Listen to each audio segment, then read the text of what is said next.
लब्बैक अल्लाहुम्मा लब्बैक लब्बैक ला शरीक लक लब्बैक।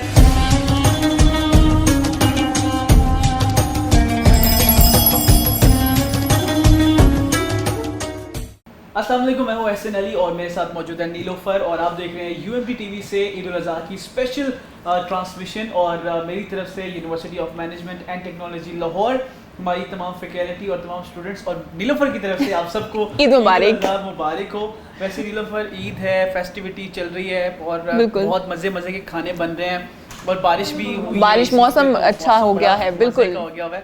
और आई थिंक कि ये बहुत सारी चीज़ों को आपस में जोड़ बिल्कुल ऐसे ही है। और ईद का जो ईद उल अज़हा का स्पेसिफिकली वो जो मैसेज है वो भी यही है कि आप जितना ज़्यादा जो है वो भाईचारा जो है उसका आप रहें। बिल्कुल। और मेरा ख्याल है कि इस ईद का एक फ़ायदा ही होता है कि सब एक घर में इकट्ठे हो जाते हैं, फिर मज़े के खाने बन रहे होते हैं, बिल्कुल बहुत मज़ेदार सा सीन हो जाता है। आई थिंक आपकी तरफ भी ऐसे ही होता है। बिल्कुल ऐसे ही होता है। सब जो है कुर्बानी के बाद जो है दावतें शुरू हो जाती हैं, बारबेक्यू पार्टीज हो रही होती हैं, सब लोग इकट्ठे होते हैं। कभी किसी के घर पे जो है आपकी गैदरिंग है, कभी किसी की तरफ दावत है। तो सारे ईद के जो 3 दिन हैं, बल्कि मेरे ख्याल से 3 दिन से एक्सटेंड हो जाते हैं। तो वो ये ईद ऐसी गुजर रही होती है। और हर घर में मेरे ख्याल है एक जानवर एक्सपर्ट जरूर होता है जो मतलब जिससे हम सारी की सारी राय लेते हैं कौन सा जानवर खरीदना चाहिए, शक्ल कैसी होनी चाहिए, बिल्कुल ऐसे ही गाइड करता है। नहीं तो अक्सर कहते हैं कि यार क्या ले लिया, इसकी शक्ल देखिए, इसके दांत देखें, इसकी वो देखिए। बिल्कुल ऐसे ही है। वेल व्यूअर्स, हम लोग इकट्ठे नहीं, हमारे साथ आज स्पेशल गेस्ट भी मौजूद हैं। मेरा ख्याल है कि नीलो जो है वो जी हमारे साथ आज मौजूद हैं शहजाद मिर्जा साहब जो कि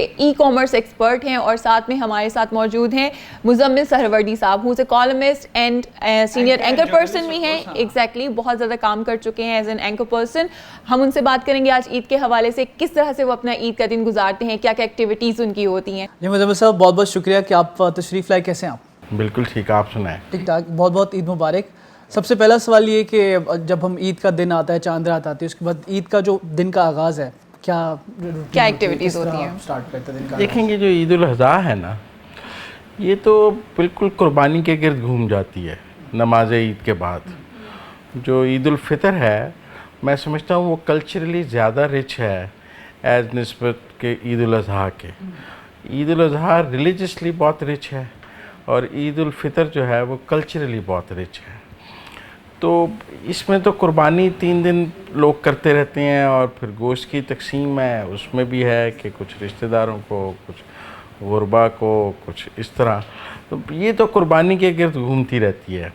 और वैसे भी कोरोना ने तो सब एक्टिविटीज़ ख़त्म कर दी हैं, तो इसलिए बस कुर्बानी और गोश्त की तकसीम, इससे ज़्यादा तो कुछ नहीं है इस ईद में।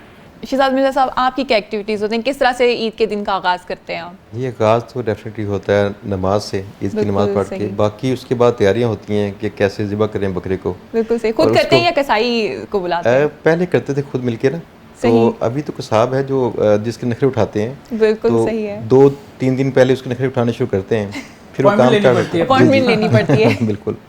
तो बाकी उसको जो है बकरे को ज़िबा करना, उसकी तैयारी, खाना खाना, ये सारी हैं जो अच्छी चीज़ें हैं, यही करते हैं। बिल्कुल सही हो गया। अगर आप उसे 500 रुपये मार्केट से कम दें तो वो अगले साल आपके पास नहीं आएगा। बिल्कुल सही। तो मैंने कसाई को मार्केट से 1000 ज़्यादा देना तय किया हुआ है कई साल से। तो वो ईद से 8 दिन पहले ही आके कहता है मैंने करनी है, आपके बकरे करनी है। तो इसलिए इसमें कसाई ढूंढने के लिए भी आपका परमानेंट कसाई हो जाएगा। जैसे कि इस दफ़ा रेट है बकरे का 4000 रुपये, कुछ जगहों पे 3000, 2500 भी है। तो हम सब 40,000 का, 30,000 का बकरा तो ख़रीद लेते हैं, लेकिन कसाई को देने वक्त 500-500 पे बहस करते हैं। बिल्कुल सही। मुझे इस पे बड़ा इतराज़ है। और सबसे गरीब आदमी वो कसाई है जो ईद वाले दिन बकरे काट रहा है और उसने कमाना है। तो मेरा ख्याल है उसको 500 रुपये ज़्यादा दें, आपके मसाइल भी बड़े हल हो जाएंगे और कुर्बानी भी बर वक्त हो जाएगी। बिल्कुल सही है, ये बहुत अच्छी टिप दी है आपने। सर, ईद पे मोस्टली वैसे कौन सा जानवर आप कुर्बानी के लिए है? नहीं, हम बकरे और गाय दोनों करते हैं, बेड़ा दोनों करते हैं क्योंकि इससे ज़्यादा हैं तो इतने बकरे हो नहीं सकते।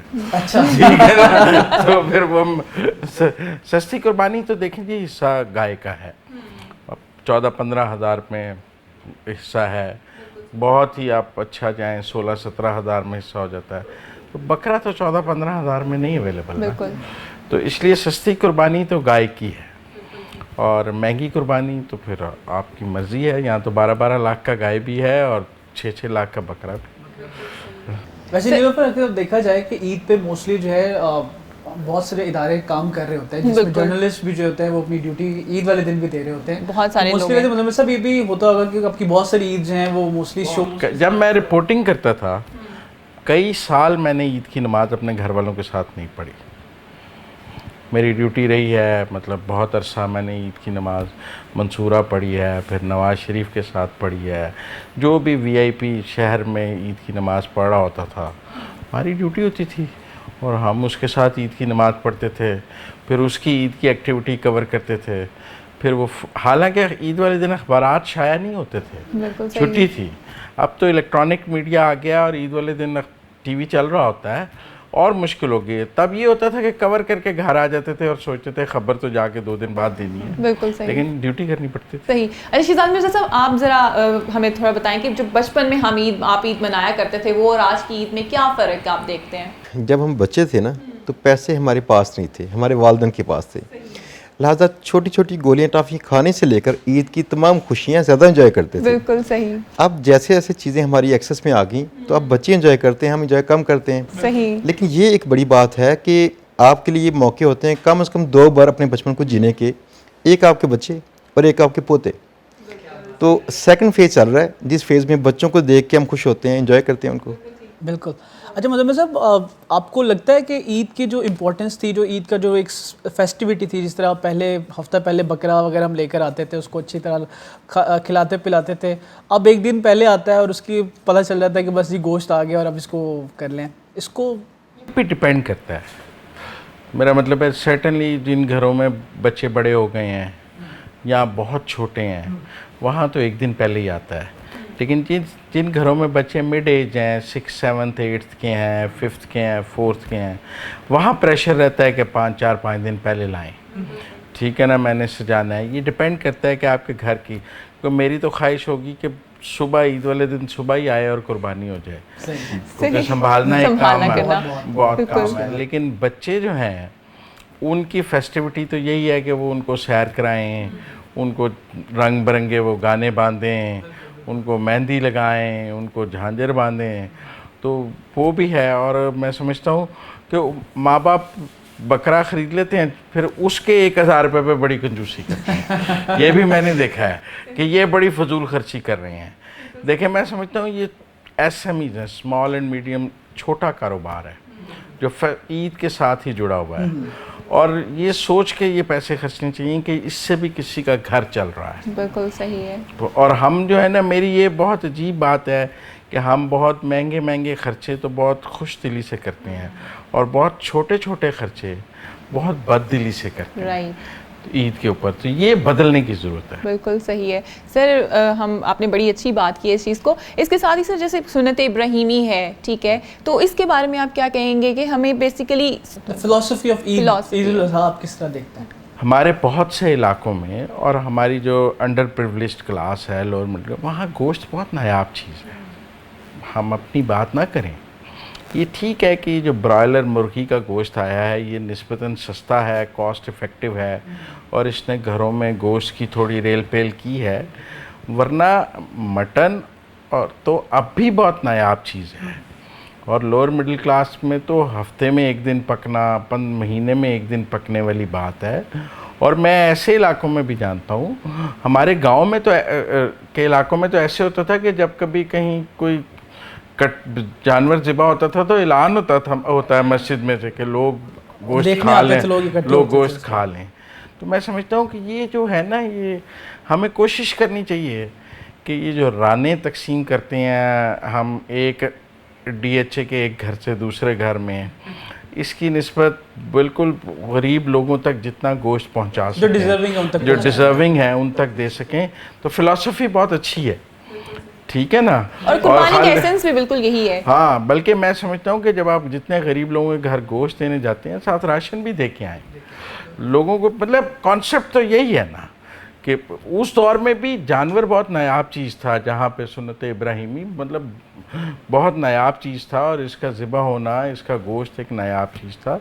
मेरा ख्याल है ये एक ऊपर वालों का जो फूड है वो नीचे वालों तक पहुंचाने का बहुत अच्छा कॉन्सेप्ट है।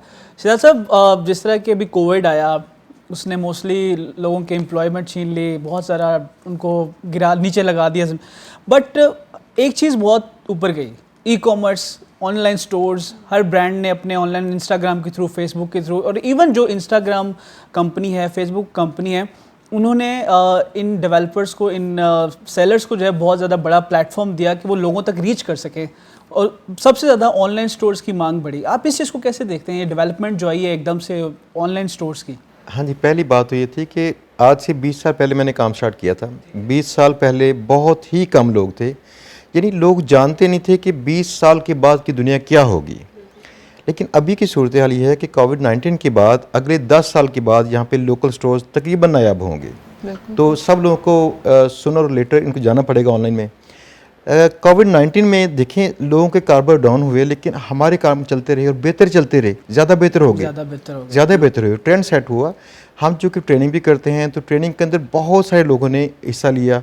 लोग चाहते हैं कि वो दोबारा उनके साथ वैसा ना हो जैसे पहले कोविड-19 में लॉकडाउन में हुआ, उनके कारोबार डाउन हुए, तो वो चाहते हैं कि अपने काम को ऑनलाइन लेके जाएं, उनके जो फाइनेंशियल मसाइल हैं सारे हल करें। तो अगली जो दुनिया है, इस दुनिया में तो वही लोग चलेंगे जो टेक्नोलॉजी को साथ में लेके चलेंगे, बिल्कुल, जो इसके साथ को निभाएंगे। ई कॉमर्स की बात जहाँ तक है, जहाँ फेसबुक की बात है, फेसबुक ने लॉकडाउन के अंदर एक बहुत बड़ा रोल अदा किया है। मैं छोटी सी आपको मिसाल दूँ, मेरे छोटे भाई एक कॉलेज के सरबराह थे, तो लॉकडाउन के अंदर चूँकि ये साल पूरा लग गया उनका, सारे लोग मुतासर हुए, तो वो मुझे कहते थे हम कुछ करें, मुझे कुछ कहीं इन्वॉल्व करें। यकीन कीजिएगा हमने केस स्टडी बिल्ड की, 17,000 रुपीज़ खर्च किए, और घर में जो आम लोग जो खुराक बनाते हैं पंजीरी सर्दियों में, पंजीरी बना के इसको पैकिंग करके फेसबुक के ऊपर सेल करना शुरू किया, और पहले माह में इसका प्रॉफिट था 2 लाख रुपया। माशाल्लाह। और ये 3 माह तक ये काम चला, और सर्दियों के बाद ये ख़त्म हो गया।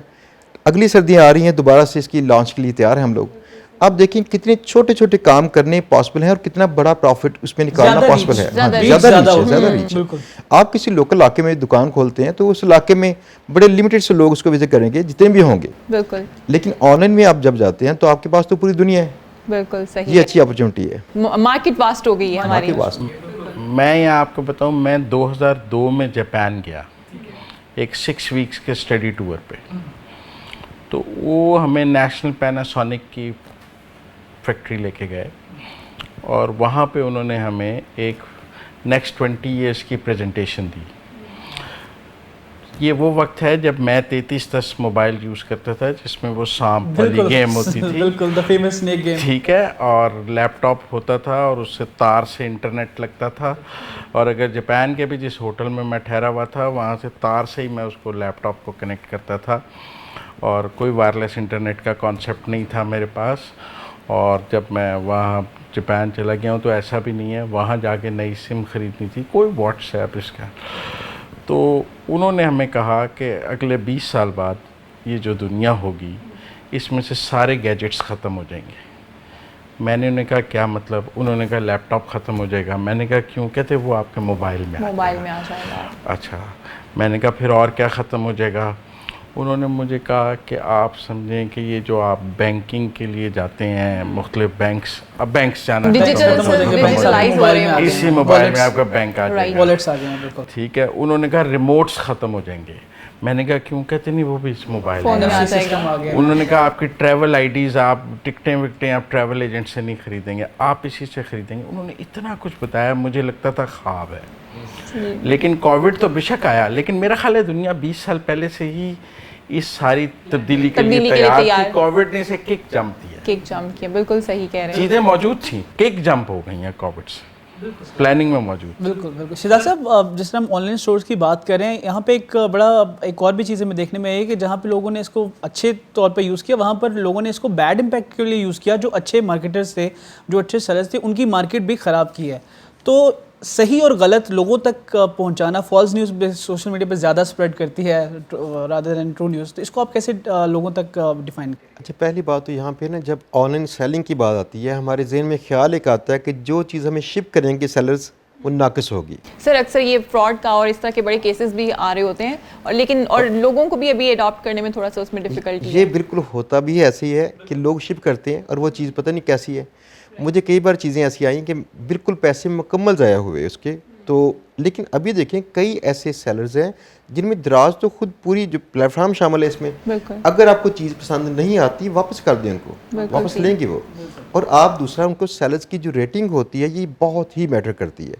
किसी भी जगह पे जो उनकी आपकी जो फीडबैक है, जो कस्टमर की फीडबैक है, उनके ऊपर बड़ी असरअंदाज होती है। शुरू के जो दिन थे बिल्कुल डिफरेंट थे, लेकिन अब वहाँ पे सेलर्स को सर्वाइव करने के लिए उनको रेटिंग मेंटेन करनी पड़ती है।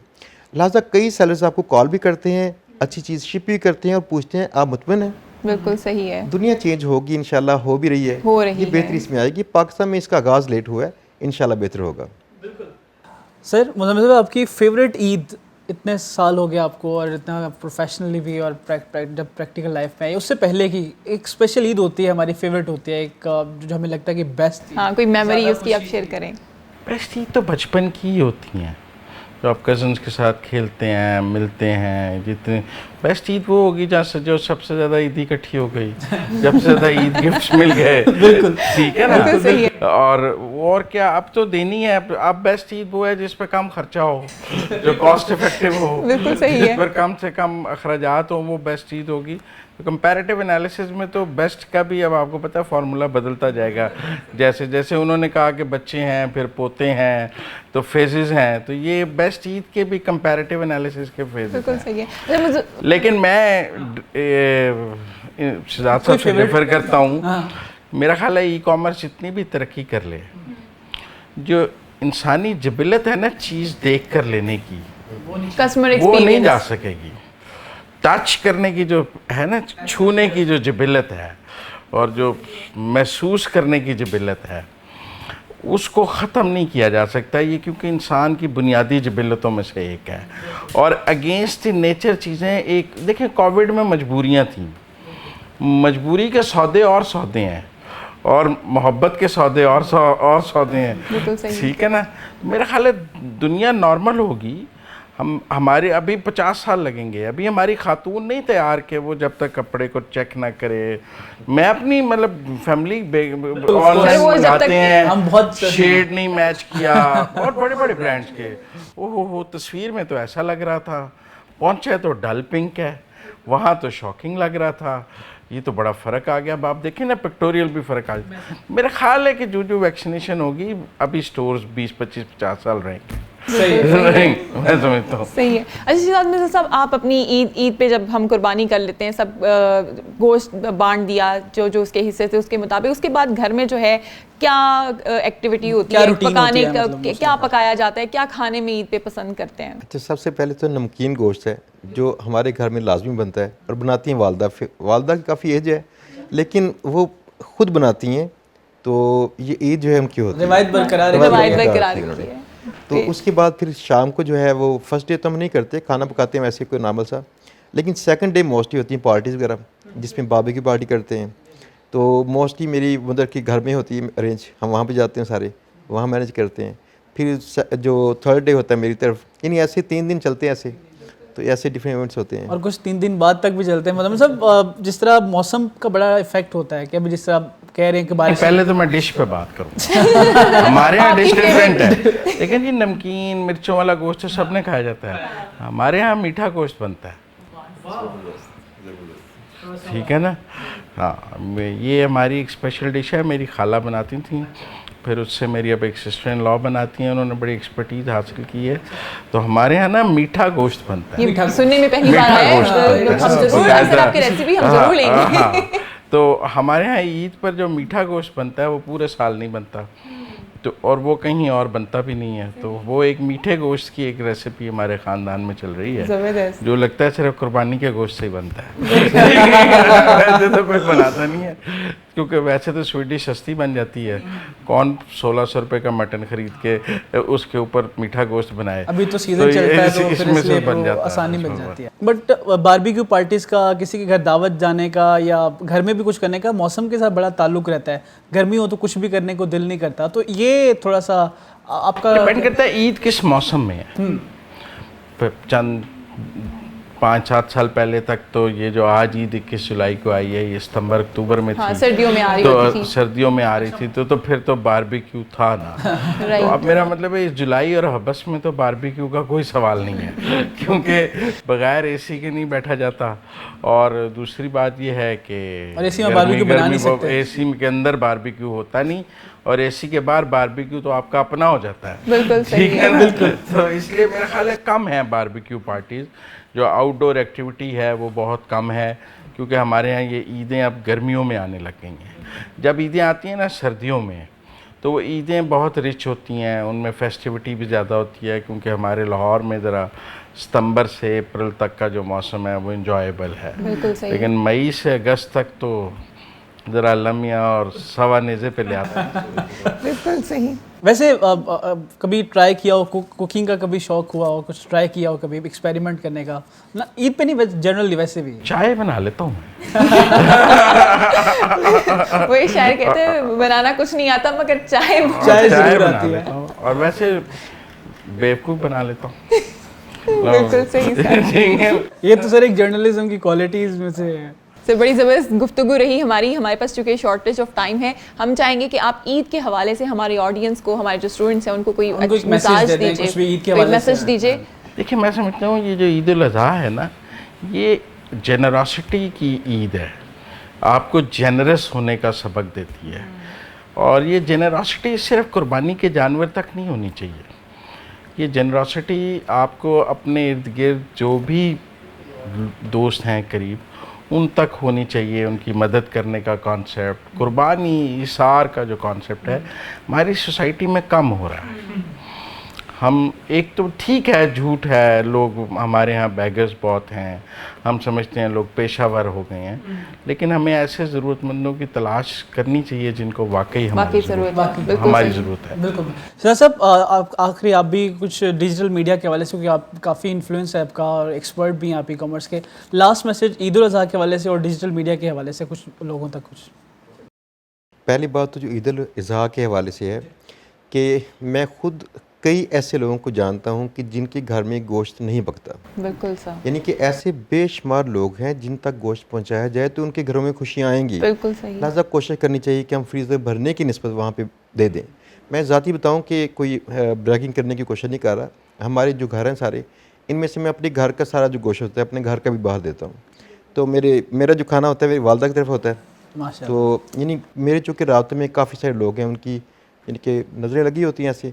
अल्लाह ताला सबको खुशियाँ दे, सबको बेहतरी दे। जिसको भी अल्लाह ताला ने कुछ दिया है तो वो रोल भी साथ में दिया है कि वो कितना बांटता है, वो अपनी रिसोर्सेज का कितना अच्छा इस्तेमाल करता है। तो ये कुर्बानी जो होता है ये एक मेटाफर है, इसको आप इस्तेमाल कीजिए अपनी लाइफ में पूरे अच्छे अंदाज से। प्रैक्टिकली आप अपना हिस्सा छोड़ दीजिए। बिल्कुल ठीक साहब। ये सबसे बड़ा पैगाम है जो ये ईद देती है हमें। डिजिटल मार्केटिंग के हवाले से ये थी कि पाकिस्तान में कल्चर ख़राब क्यों हुआ, क्योंकि पाकिस्तान में हालात ख़राब थे, लोगों ने पैसे के पीछे सब कुछ करना शुरू कर दिया, लिहाजा स्कैमिंग भी करते हैं। हमारे जो हालात हैं सारे माशरती अखलाकी लिहाज से भी काफ़ी गिरावट का शिकार है। बिल्कुल। अगर हम ऐसे काम करें जिनमें हमारे फिनांसिस बेहतर हों, हमारे हालात बेहतर हों, तो लोग फिर पता क्या अखलाकी इक़दार पे बात करेंगे। आप देखें जिनको इस चीज़ से आज़ादी हासिल है मोस्टली वही बात करते हैं। तो आहिस्ता आहिस्ता लोगों को इस काम की तरफ जाना चाहिए जहाँ पे उनको ऐसा कोई मुआशी इस्तेकाम उनको मिल सके कि वो कहीं और ध्यान भी दे सकें पैसे के अलावा भी। बिल्कुल ठीक बिल्कुल है। जी। ये बहुत अच्छा पैगाम था। बिल्कुल बहुत अच्छा पैगाम आपने हमें दिया है। इसी के साथ फिर हमें इजाज़त दीजिए और अपनी ईद की खुशियों को जो है अपने फ्रेंड्स और फैमिली के साथ ऐसे ही सेलिब्रेट करते रहिए और ऐसे भी इसका बहुत ध्यान रखिएगा। बिल्कुल। अल्लाह हाफ़िज़। अल्लाह हाफ़िज़।